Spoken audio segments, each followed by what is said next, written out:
Hey guys, today I'm going to tell you how to fix personal hotspot not working in iPhone after iOS update.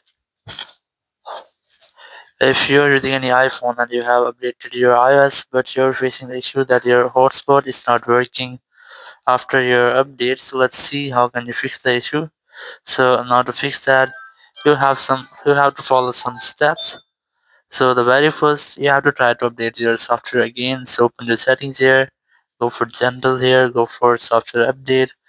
And here you have to try to make an update, or you have to also make sure that you're not using beta updates, or if you're using beta updates you have to disable them first, because beta updates might create these type errors in your phone.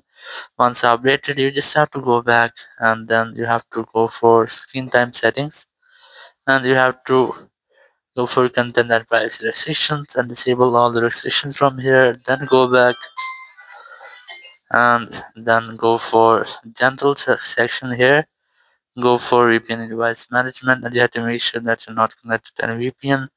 Then go back, go for transfer reset iPhone, select reset network settings, enter your passcode, and then select reset network setting from the confirmation message pop-up, and all of your network settings will be resetted. It will fix your issue. Or if you're still facing the same issue, so you have to downgrade your iOS version to fix the issue, and after that your issue will be fixed. Thank you very much for watching the video. Until next video, bye bye.